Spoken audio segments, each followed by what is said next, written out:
Hi everyone, my name is Faye Yaffe, and today I'll be discussing why social media is more harmful than it is useful for youths, adolescents, and teens. Before I begin, I'd like everyone to think of their favorite social media platform. Take a moment and think about it. A couple seconds. Okay, let's begin. This poll shows the most popular social medias amongst teens in the United States. Is your favorite on there? I bet it is. With 95% of teens having their own or frequent access to a smartphone, they are an integral part of these platforms' audiences, and the data on the chart shows which apps are most popular and which ones are most frequently visited. Not only do majority of teens have their own social media accounts, but almost half of them say that they are constantly online checking their profiles. When most people think of social media, they initially think of its economic uses or its social benefits. Social media certainly is great for making friends and keeping in touch, especially when there are geographic barriers between these friends. It's great for entertainment like YouTube and exploration of self-interests or expression. Also, it is useful for universalizing resources and information and keeping people updated and aware on what is going on around them. Lastly, it certainly does have its economic benefits by innovating businesses and services and increasing marketing opportunities. Although there are many uses for social media, I believe that its potential risks and harms outweigh the benefits. Some of these risks include, which I will go into more shortly, cyberbullying, risky sexual behavior, overabundance of information, social media addiction, general distractions, prevention of development of certain crucial social skills, and the overall negative effect it has on teens' mental health. The first risk, cyberbullying, I'm sure most of us have experienced at least once in our lives. Majority of teens experience cyberbullying in one of the following ways, whether it be name calling, gossiping, stalking, emotional or physical threats, etc. The graph on the left of the slide shows the frequency of these offenses and the percent of teens who have experienced it.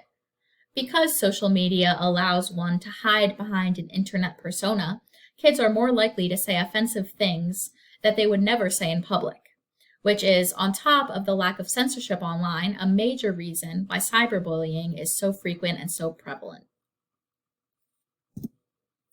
The possibility of risky sexual behavior is also very real, especially for young girls. Social media, movies, TV shows, you name it, are all full of sexual references or images that are inappropriate for most adolescents. This promotes risky sexual behaviors like sending or receiving sexual pictures or meeting up with strangers from the internet, both of these which can lead to very serious and dangerous situations. Social comparison theory was proposed in 1954 by American psychologist Leon Fetzinger and is just as relevant today as it was back then. The social comparison theory is the idea that comparing and contrasting oneself to others is a crucial part of identity development. Teens compare themselves to the models, movie stars, and celebrities that they see on their feeds, and often begin to feel self-conscious and worry that they are not good-looking enough, talented enough, or accomplished enough. What these teens don't know, however, is that almost everything on social media is edited and fabricated to look a certain way or portray a certain point. Nothing is as it seems, yet teens' self-esteem is at an all-time low. They constantly worry about how they are being perceived by those around them and online, and these reasons often lead to depressive episodes. Not only are there endless people for teens to compare themselves to, but there is also a seemingly endless stream of information online. Teens have the tendency to believe anything that they read, and often believe sources online which have no credibility at all. Teens, too, can become desensitized to things because of the constant flow of news, images, and posts that we always have access to. This also prevents adolescents from learning to be truly alone and unstimulated for long periods of time. Without this time to unplug and recharge, many teens experience emotional fatigue and the feeling of being fidgety or like they can't sit still. Also, since it is quite obvious most of the time when we are being ignored, left on red, kids often are left thinking the worst about themselves and what they did wrong to deserve this treatment. Social media was designed to be addictive.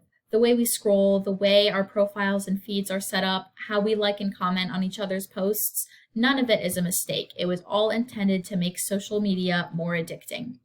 These days, social media is built on sensationalistic and click-driven content. 20% of teens say that if they don't check social media every 3 hours, that they start to feel anxious or feel that they are missing out on something. This phenomenon is also known as FOMO, the fear of missing out. And here's a quote that I thought articulated this idea nicely by Dr. Jean Kim. It reads, "The best clicks are not unlike the characteristics of addictive drugs, a short, rapid onset high that just as quickly falls off, leaving one craving the next hit." Another harmful effect of social media is that it inhibits the development of certain crucial social skills. Communicating over social media does not utilize the personal aspects of face-to-face conversation. Further, there are no real-time reactions because many teens reread and rewrite their responses before sending them to make sure that they're perfect. Not getting practice or experience in face-to-face interaction leads kids to feel anxious communicating how they feel, what they want, or what they believe in to others or large groups. And they also have trouble addressing conflicts and navigating social dilemmas.